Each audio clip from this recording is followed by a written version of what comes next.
memberikan kesempatan kepada anak muda. Gue lihat juga stafnya Pak Ketum itu, anak muda mulu ya. Iya. Sebelah kanan kirinya ya. Betul. Benar ya. Artinya bukan cuman, dan ini udah dari kapan tahu ya, bukan baru mau pilpres. Ketika milenial dan generasi Z ini banyak secara porsi suaranya, tapi sudah dari kapan tahu Pak Prabowo ini selalu memberikan ruang dan memberikan kesempatan kepada anak muda. Soalnya gini Bang, buat gua pemimpin yang baik itu bukan cuma sekedar bisa melihat kesempatan dan mengambil kesempatan, tapi dia harus mampu memberikan kesempatan. Cocok. Gitu. Cocok jadi quotes. Tidak jeduk. Tidak jeduk. FYP itu.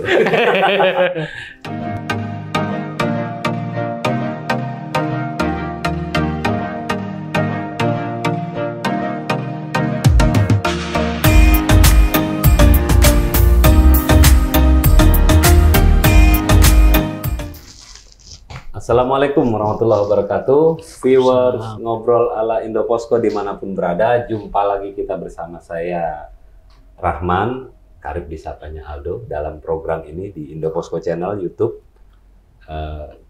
Mungkin dari viewers sudah lama, saya juga merasa sudah lama juga tidak berjumpa lagi dengan para viewers Ngaco. Namun demikian tetap konsisten Ngaco, tetap menyajikan hal-hal menarik, tema-tema yang baik, dan juga narasumber yang qualified, narasumber yang baik yang sesuai dengan bidangnya. Kali ini kita kedatangan seorang tamu, anak muda ini. Anak muda, kemudian juga punya posisi bagus di sebuah partai politik dan juga akan berikhtiar untuk menjadi wakil rakyat di DPR RI. Mas Kawendra Lukistian, betul? Siap, Bang Aldo, makasih. Sehat, bro? Alhamdulillah. Alhamdulillah. Sehat ya. Ini Mas Kawendra Lukistian. Jadi, Mas Kawe aja, Mas Kawe. Nah, Mas Kawe ya. Jadi populernya bukan KL, bukan. Karena kan Kawendra Lukistian KL ya. Tapi ini Mas Kawe nih ya. Mas Kawe, Kawendra Kawe. Siap. Viewers Ngaco, kalau mau tahu siapa Kawendra Lukistian, kalau viewer main di media sosial nih, waduh, dari beberapa tahun yang lalu ini luar biasa namanya nih, menghiasi jagat dunia maya begitu ya. Mas Kawe, terima kasih sudah main nih. Sama-sama, seneng diundang sama Bang Aldo. Iya. Akhirnya bisa silaturahmi ke Ngaco. Saya sama anak muda nih, fungsionaris partai juga. Saya sebut saja ya, partainya Gerakan Indonesia Raya, Gerindra. Beliau wakil sekretaris jenderal ya. Kalau wakil sekretaris jenderal itu fungsionaris bagi viewer. DPP lagi, Dewan Pimpinan Pusat. Tapi kali ini kita ngobrol soal ikhtiar dia mau jadi wakil rakyat. Kalau wakil rakyat itu berarti bosnya saya itu nanti. Dia kan saya bosnya. Iya betul, bosnya Mas rakyat. Bosnya. Kita wakilnya doang, ya kan. Jadi viewer ini anak muda nih ngomong, jadi berdasarkan yang sekarang ini kan baru daftar caleg sementara ya. Bentar, ya betul, sebentar lagi mungkin awal November ini udah DCT ya. Jadi daftar caleg tetap. Yang saya lihat di rilis KPU RI, Mas KW ini ditempatkan di daerah pemilihan Jawa Timur 4, betul ya? Betul, Bang Aldo. Itu meliputi Kabupaten Lumajang dan Jember. Ya. Jadi 2 kabupaten itu memperebutkan 8 kursi. Iya. Dari dapil itu akan ada 8 kursi yang mewakili. Dan Mas KW dengan ikhtiarnya coba mengambil peluang itu. Gimana, Mas KW? Apa sih yang ngedasarin lo mau ambil itu barang begitu? Maksudnya jauh banget lo anak muda tuh. Iya, langsung terjunnya RI lagi lo. Teman-teman bro ini, teman-teman Mas KW ini balan mulanya dari tingkat 2, tingkat 1 maksudnya DPRD. Ya, kita kan di Gerindra ini menjalankan ikhtiar dan juga amanah dari partai. Nah, memang terjun ke politik ini gini, Mas. Tadinya kan kita biasanya hanya menyampaikan pesan. Mungkin Bang Aldo tahu, saya tadinya jadi sangat spokesperson untuk menyampaikan pesan-pesan politik, ya kan? Ketika ada kontestasi politik dan lain-lain sebagainya macamnya. Nah, terus begitu kita 2024 ini ikhtiar untuk menjemput mandat rakyat, itu beda banget memang rasanya. Yang tadinya kita banyak bicara, menyampaikan pesan, sekarang kita banyak mendengar. Iya. Tapi nanti akan disampaikan pesan dari yang kita dengar tadi. Ya, makanya jadi beda banget, dan ini jadi kayak model perjalanan spiritual gitu, Mas. Ya kan, yang tadinya kita banyak bicara, sekarang banyak mendengar, tapi nanti untuk disampaikan juga. Terus dapat dapil di Jawa Timur 4 yang alhamdulillah masyarakat di Jember Lumajang ini begitu aku ikhtiar menjemput mandat di sana, welcome banget. Mas Kawe, dapil itu Mas Kawe yang minta atau DPP yang minta? Kalau di Gerindra ini kita memang biasanya coba mengukur juga mana kita kira-kira kita bisa masuk di sana, dan terus nanti akan diberikan saran oleh partai seperti apa, dan alhamdulillah akhirnya keputusannya di situ gitu. Ada keterkaitan dengan Lumajang dan Jember? Demikian ini sebetulnya seperti oase baru gitu kan, yang biasa saya masuk mungkin di zona nyaman, tapi ini kan kita masuk ke sana dengan culture yang baru gitu kan, jadi ya kita pendekatan lagi gitu. Tapi sebagai kader Mas siap aja ditempatin di mana aja ya? Iya, ya betul. Prinsipnya itu betul, ya, prinsipnya. Yang paling mendasar gitu ya. Betul. Terus yang mau dibawa nih apa sih, Mas Kawe? Mau jadi RI sampai kemudian biasanya kan pengejawantahannya dan liniernya tuh ketika ngomongin saya ini mau begini loh, mau jadi wakil rakyat begini. Itu langsung kita nusuk ke Polri Senayan kemana gitu komisinya biasanya. Walaupun nanti partai juga yang nentuin komisinya. Ya begini, kalau saya selalu menyampaikan di dapil, gini Mas, gue nyampein di dapil. Gue ini ngeri nih kalau janji. Kenapa? Di dapil pun sama bicara, Bapak, Ibu semuanya, mungkin kalau biasanya bertemu calon legislatif memberikan janji, saya izin tidak bisa janji. Takut tidak bisa menepati, itu bahaya, dosa. Nah, tapi yang saya bisa pastikan, saya akan banyak mendengarkan dan memperjuangkan. Jadi yang gue bisa pastiin, gue akan lebih banyak mendengarkan dan memperjuangkan. Kenapa? Karena mungkin karena dari dulu culture-nya di culture yang sudah terbiasa melakukan diskusi-diskusi, itu jadi ke bawah sekarang. Di dapil itu kadang-kadang lupa waktu. Bisa 2-3 jam kita ngobrol sama masyarakat, ngedengerin masukan, ngedengerin apa segala macam. 2-3 jam itu di satu tempat mungkin? Kan harus muter juga ya? Kadang-kadang bisa di satu tempat. Iya, 2-3 jam di satu tempat ya? Gitu, kadang-kadang bisa lewat gitu. Bisa lewat, iya. Gitu, nggak kerasa ngobrol ya kan, masyarakat pengen ini, menyampaikan aspirasi ini. Dan jadi Mas Kawe walaupun sekarang katakanlah masih daftar caleg sementara, calon sementara, itu sering udah terjun ke dapil juga ya? Udah hampir setahun. Hampir 1 tahun? Udah hampir setahun. Wow. Hampir setahun ya, kita kan ikhtiar namanya. Iya benar-benar. Ikhtiar, dan kita selama ini hanya membantu ketika ada kontestasi politik. Saat ini kita menjadi pengantennya langsung. Makanya rasanya beda, Mas. Jadi viewer ngaco kalau cermati kalimat Mas Kawe ini kan dia kan spokesperson. Jadi ini juru bicara. Jadi beliau ini spesialisnya juru bicara seorang calon yang akan berikhtiar untuk sebuah kontestasi baik di daerah maupun nasional. Jadi gitu ceritanya. Kalau dulu banyak menyampaikan, nah sekarang nih mau jadi wakil rakyat DPR RI yang lebih banyak mendengar. Jadi ada suasananya nanti yang berbeda. Betul, gitu betul. Ya. Betul banget Bang Aldo. Betul banget. Jadi viewer ngaco, Mas Kawe ini selain anak muda kita tahu juga nih. Oh, jadi sapanya viewer ngaco. Oh iya, viewer ngaco kita. Viewer ngaco. Mantap. Jadi Mas Kawe ini juga ketua umum ini ya. Ketua umum di Gekraf ya? Betul, Gerakan Ekonomi Kreatif Nasional. Gerakan Ekonomi Kreatif Nasional. Juga ya kita harus harus tahu bahwa beliau juga sangat memahami soal ekonomi kreatif karena pernah bekerja bukan bekerja, maksudnya bermitra dengan Kementerian Pariwisata dan Ekonomi Kreatif. Dan dalam perjalanannya Gekraf itu sudah nasional ya? Ya, alhamdulillah Gekraf ini adalah gerbong besar untuk pelaku ekonomi kreatif di Indonesia. Jadi wadah inisiatif publik yang mana isinya bukan hanya para pelaku ekraf, tapi siapapun dia yang peduli terhadap ekraf. Dan alhamdulillah saat ini sudah di 33 provinsi. 33. Dan Indonesia itu 38. 38. Berarti baru kurang 5 lagi. Kurang 5 lagi. Ada di 229 kabupaten kota. Gitu ya. Selama 4 tahun kita berdiri, mau 5 tahun nih. Awal tahun nanti kita ulang tahun yang kelima. Alhamdulillah respon masyarakat baik, makanya pembentukannya cepat. Alhamdulillah. Terbentuk tahun berapa itu? 2019, tanggal 22 Januari. 22 Januari. Dan ketua umum pertama ya?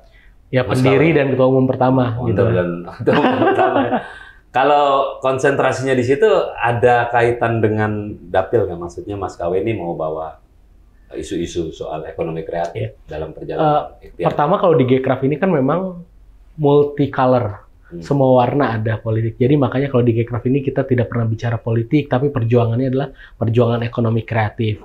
Tapi karena memang sehari-hari kita ngurusin ekonomi kreatif, akhirnya di dapil suka tidak suka sense of ekonomi kreatif itu kita tetap ada gitu kan. Karena kenapa? Karena itu sudah menjadi perjuangan keseharian gitu. Dan sekarang di Jember Lumajang ini potensi ekonomi kreatifnya besar banget, ya kan? Siapa yang nggak tahu Jember Festival, Jember Karnaval, ya kan? Itu yang sudah mendunia. Terus di Lumajang juga banyak musisi-musisi keren, ya kan? Banyak pencipta-pencipta lagu yang karyanya cukup banyak juga yang dinyanyikan teman-teman Ambiar nih, ya kan? Lagu-lagu koplo dan lain-lain itu juga banyak pencipta lagu dari Lumajang. Jadi potensinya besar. Nah, begitu masuk ke Jember dan Lumajang kayak menemukan dunia gitu, dunia kita sendiri gitu kan. Ini gue buka lagi nih buat Viewer Ngaco. Semua kita buka nih. Jadi kalau viewer searching sedikit soal Kawendra Lukistian ini siapa, ini juga apa nih, komponis ini orang, pencipta lagu juga. Bisa di-share dong. Makanya ketika tadi dia ngomongin menemukan dunia baru masuk Jember, betul tuh ada Jember Festival yang sudah mendunia dan lain-lain. Ini jiwanya Mas Kawe tuh di situ kan? Ya, karena kita terbentuk dari lahir mungkin ya sudah ada di lingkungan entertainment, di lingkungan ekonomi kreatif, dan Tuhan kasih anugerah supaya kita jadi bisa bikin lagu. Pernah bikin beberapa karya, alhamdulillah dinyanyiin sama teman-teman penyanyi nasional. Terus ya banyak juga bikin lagu buat kandidat-kandidat politik. Jadi gue ini masuk politik karena musik, Mas. Begitu ya? Iya. Ini yang lo bikin tuh lagu atau jingle? Jingle kampanye, theme song. Theme song ya? Theme song. Ya, jadi ada beberapa kandidat politik yang makanya gue masuk politik ini karena musik. Perjalanannya gitu yang nyiptain lagu tanda petik yang bener-bener. Ada. Afgan. Padamu ku bersujud. Padamu ku bersujud. Ya, itu lagu religi. Wah, itu lagu-lagu masuk Ramadan itu. Kalau bisa masih denger ya, alhamdulillah. Alhamdulillah ya. Dapat. Masih ada royalti yang masuk. Itu tanda petik lagu yang benar. Tapi kok bisa ya dari yang lagu yang katakanlah komersial begitu, ini lagu-lagu yang theme song politik, terus calon-calon bisa. Ya, dulu kan klien banyak banget. Calon kepala daerah. Kepala lu tuh bisa ya? Itu ya. Itu anugerah dari Tuhan lah. Jadi kita bisa merangkai. Ya betul, itu dari Tuhan. Jadi kita bisa meramu pesan-pesan politik itu menjadi sebuah karya. Dan akhirnya ya mulai 2009 itu mulai banyak intens sama Gerindra. Terus 2012 ketika Gerindra mendukung Jokowi Ahok, kita juga bikin karya. Prabowo Hatta juga bikin karya, dan ya udah terus-terusnya. Dan kepala-kepala daerah juga ada beberapa. Tapi kan ada etis juga ya, bro, ketika lo bikin sebuah karya buat mereka tuh theme song, Mas Kawe ini Gerindra gitu loh. Nah, kalau calonnya dari yang lain bertuburkan juga kan dengan dulu waktu sebelum ber-KTA Gerindra mungkin ada beberapa kandidat lain yang karyanya bikin kita bantu gitu kan. Gitu. Kalau partai-partai koalisi kadang-kadang ada juga kita bantu gitu. Berarti di caleg juga di dapil juga udah ada ya? Udah, cuman kalau untuk di dapil theme songnya gue kasih kesempatan dan gue berikan kesempatan sepenuhnya kepada teman-teman musisi di dapil gue untuk berkarya. Gitu. Ya, jadi ngasih kesempatan buat mereka lah ya. Mas Kawe, pesan Mas Kawe apa nih?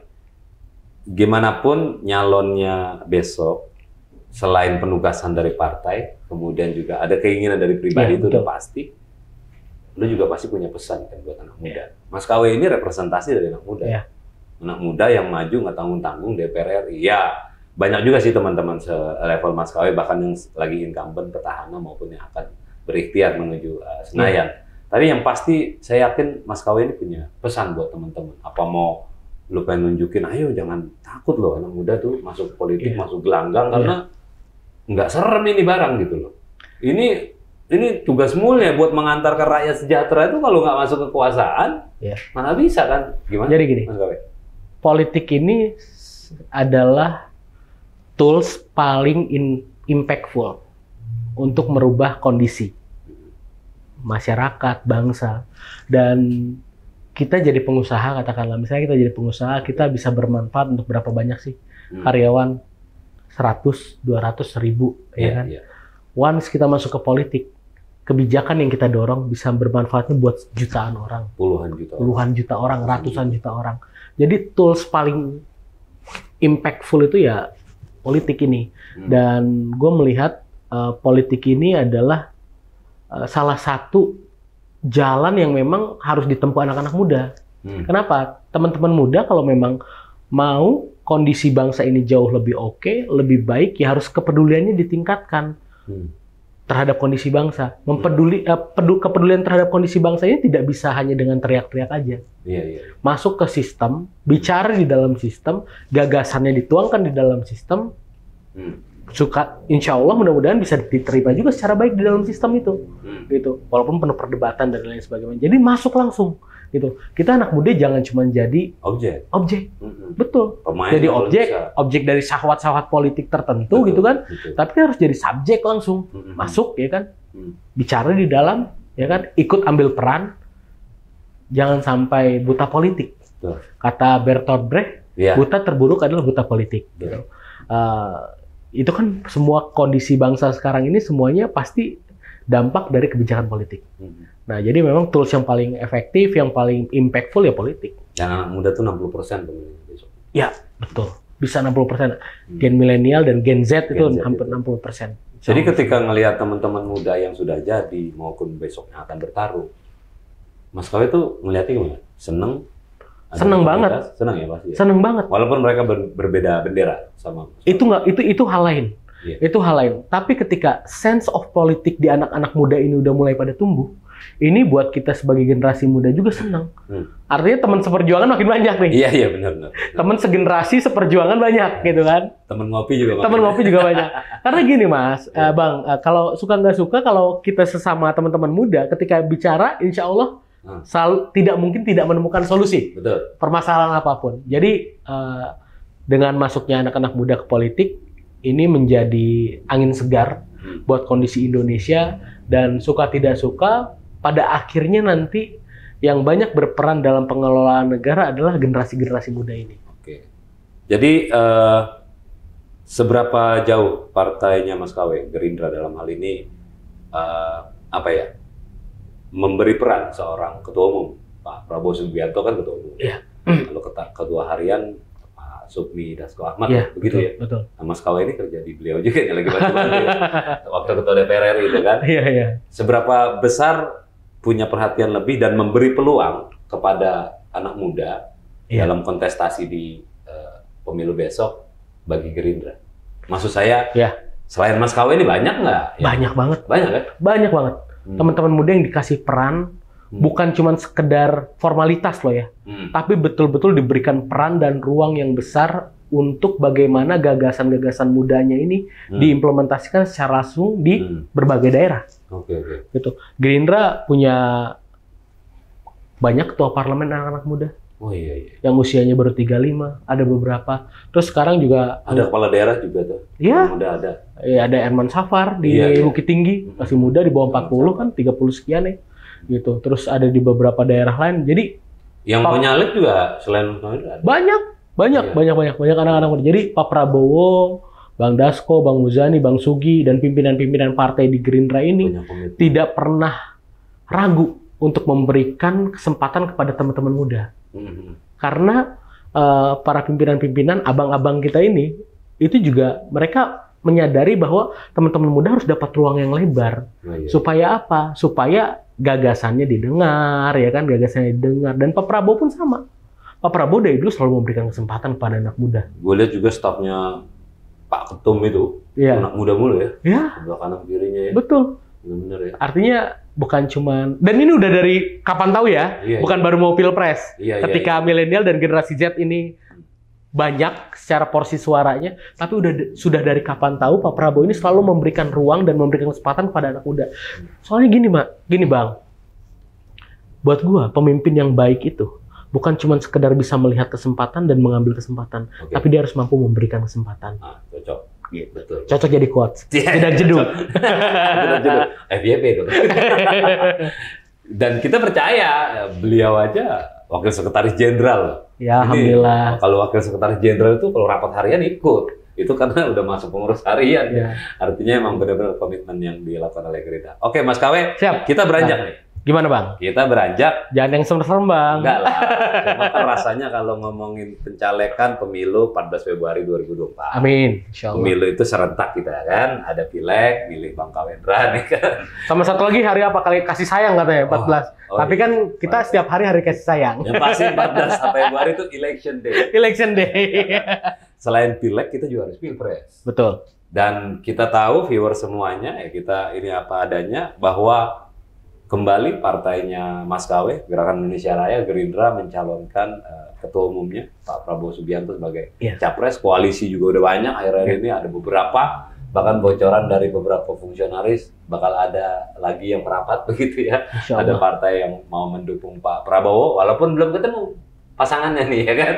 Nah, kita korek dari sini.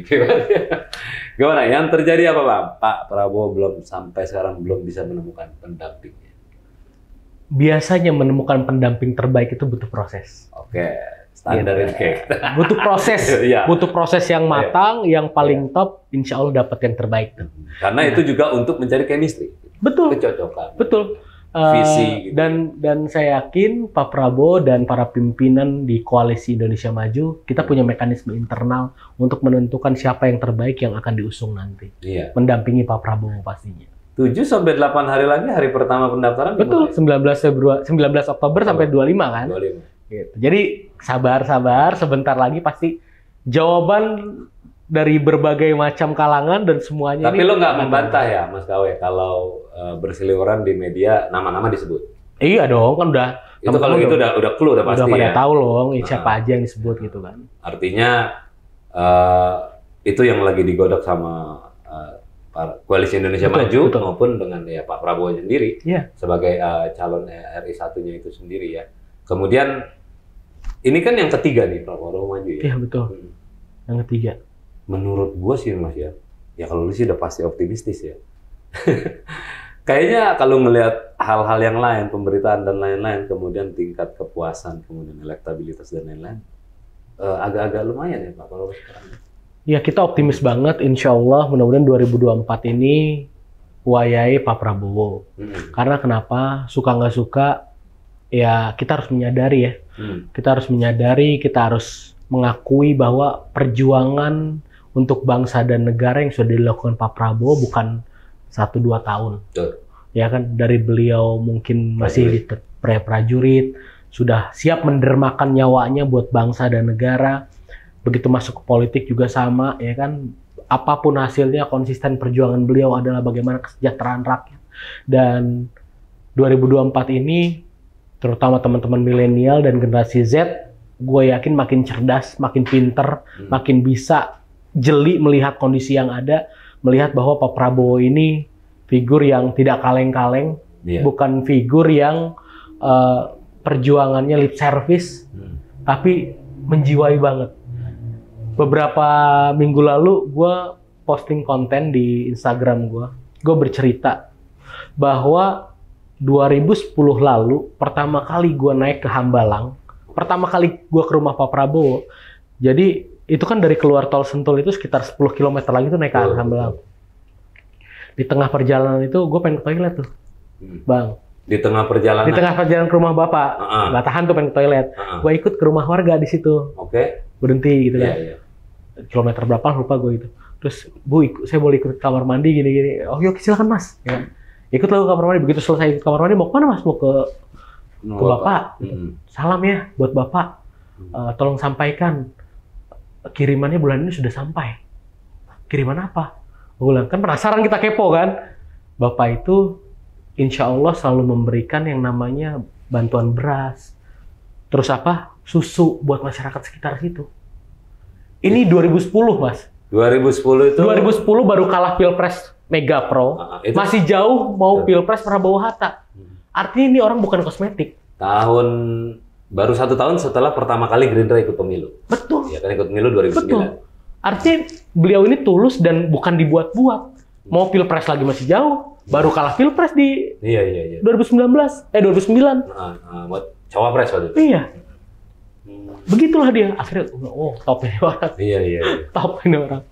Jadi ya itulah yang bikin gue optimis banget cinta dari Pak Prabowo itu bisa dirasakan oleh masyarakat, lambat laun pasti terasa. Tahun berapa lo Mas Kawe masuk Gerindra?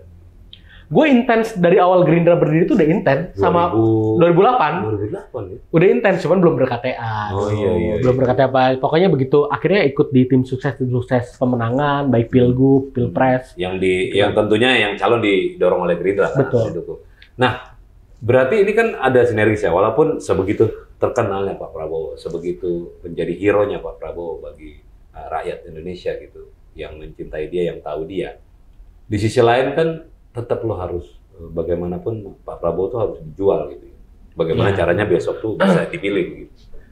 Sedangkan di sisi lain lo juga harus berjuang buat diri sendiri, Mas Kawe. Benar nggak? Betul. Ini pemilu serentak. Betul. Lo harus pilih saya, tapi lo juga harus mengkampanyekan. Begitu ya? Target utama gue adalah Pak Prabowo Presiden. Prabowo Presiden, Gerindra menang. Wih, tagline itu. Iya. Gimana-mana gitu ya.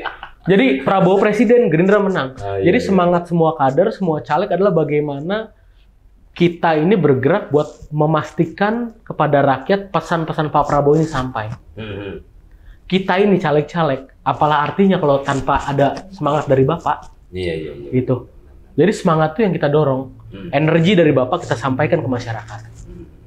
Jadi ya suka tidak suka, perjuangannya adalah perjuangan yang luar biasa yang harus kita sampaikan bahwa Pak Prabowo ini insya Allah figur yang paham soal Indonesia. Mas Kawe nggak bisa khawatir Mas kalau ngomongin Pilpres, sosok capres Pak Prabowo masa lalu diungkit lagi, keburukan dan lain-lain itu pasti. Mas Kawe monitor lah gitu. Ini kan daya hardnya Pak Prabowo 2019. Isu-isu itu kan isu-isu ya, ada lagi, digoreng ulang lah ya kan. Pemilu ada lagi. Tapi pesan dari Bapak satu.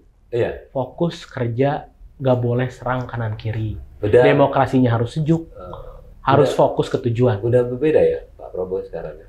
Gua rasa dari dulu juga gitu, Mas. Dari dulu ya? Dari dulu karena juga kita luarnya aja taunya kalau dari dulu, kan udah dari dulu juga Bapak memang begitu gitu kan. Penyayang binatang. Oke. Ya kan? Kan ada riset katanya kalau orang yang menyayangi binatang ini hatinya lembut. Iya, ya kan? Makhluk hidup juga, ciptaan Tuhan juga. Oh jadi ya kalau kita kan di luaran ya paham lah ini gorengan dan lain-lain, militer, tegas, galak dan lain-lain. Pada kenyataannya nggak demikian ya. Belum lagi kemarin isu-isu. Ketegasannya oke. Kan ini kita bicara apa adanya soal Bapak. Ketegasannya pasti ya kan. Cuman cara Bapak mencintai masyarakat dan timnya itu terlihat dari bagaimana mencintai tim. Gitu. Orang-orang sekitarnya. Dan isu terakhir juga kemarin nggak benar ya. Ya akhirnya kan terbukti. Iya benar. Gitu. Bahkan yang sempat ngegoreng di medsos minta maaf. Iya. Gitu. Jadi ya itulah Bapak. Gitu. Tapi memang ke depan seperti itu Mas Kawe, bahwa onak dan duri dalam perjalanan. Oh pasti. Ini pasti ya kan. Ini makin kencang mungkin ada serangan ini itu. Tapi yang jelas poin dari Bapak adalah fokus kita perjuangannya adalah bagaimana Indonesia maju, masyarakat sejahtera, adil, makmur. Kita itu harus disampaikan. Teman-teman kader Gerindra dan nanti mungkin insya Allah di Koalisi Indonesia Maju pun fokus di tengah masyarakat, menyampaikan pesan dan memberikan manfaat untuk masyarakat. Oke, Mas Kawe, kalau di KIM Koalisi Indonesia Maju, tim pemenangan Mas Kawe masuk? Kan belum dibentuk nanti. Kalau misalnya sudah dibentuk, Mas Kawe dengan kesibukannya sebagai caleg, bersedia juga? Kalau udah jadi penugasan ya kita harus laksanakan. Harus siap. Gitu. Iya, karena udah titah ya kayak gitu. Iya. Kan. Yang harus dilaksanakan mau sebagai spokesperson juru bicara atau ya main medsosnya juga luar biasa. Tapi di sisi lain sekarang juga lagi sibuk ya, harus ke dapil terus ya. Alhamdulillah dikasih amanah dapil, jadi harus ditengokin dapil itu. Belum lagi staf khusus ya sekarang ya? Ya staf khusus wakil ketua DPR. Staf khusus wakil ketua DPR RI, Bang Sukmi Dasko. Dan beliau kan ketua Bapilu juga, jadi saya banyak Badan Pemenangan Pemilu. Partai Gerindra beliau. Ketua harian. Badan Pemenangan Pemilu Presiden dan Partai Gerindra beliau. Dan ya aku banyak nemenin beliau juga keliling ke daerah untuk menyambung semangat. Iya, luar biasa ya. Anak muda, sibuk, sehat. Tapi jangan lupa ciptain lagu juga. Oh, masih, Pak. Iya. Karena itu Cuman sekarang lagi banyak lagu perjuangan. Oh, lagi perjuangan. Untuk Indonesia. Oke, Mas Kawe, mudah-mudahan dilancarin semuanya ya. Amin. Makasih, Bang Aldo. Yang penting sehat. Udah lancar. Teman-teman teman-teman Makasih Gerindra. banget. Makasih banget. Kali aja teman-teman Gerindra, koleganya Mas Kawi juga bisa main di sini. Oh iya, boleh. Nanti Hari siapa ini kita teman-teman ngomong lain? soal penyalekan, kemudian pendampingnya Pak Prabowo. Ntar kalau udah diumumin pendampingnya, kalau udah daftar baru kita ngomongin lagi. Jadi Mas dukung pendampingnya siapa kira-kira? Iya. Kalau kita nanya balik nih. Saya nggak percaya. Pak Prabowo ini suara dari teman-teman media, Pak. Siapa kira-kira? Pak Prabowo, teman-teman Gerindra. Saya percaya bahwa di Kim itu nggak ada kejutan. Maksudnya kejutan itu nggak ada karena clue-nya udah dibuka. Beberapa fungsionaris sudah ngomong beberapa nama-nama tersebut. Dan menurut saya Pak Prabowo kan orangnya sangat kompromistis, mendengar juga yang lain. Ini adalah koalisi, dia harus mendengar dan lain-lain. Ya namanya yang beredar itu aja lah. Tapi feeling gue nih pendampingan Pak Prabowo di dalamnya ada inisial I-nya. Dalamnya inisial. Nah, dicari deh. Cari viewers. Kita jumpa lagi pada episode dan tamu yang berbeda. Mas Kawet, terima kasih. Thank you Bang Aldo. Tonton terus Ngaco di YouTube-nya Indoposko Channel. Keren nih, Ngaco. Salam. Thank you. Oke.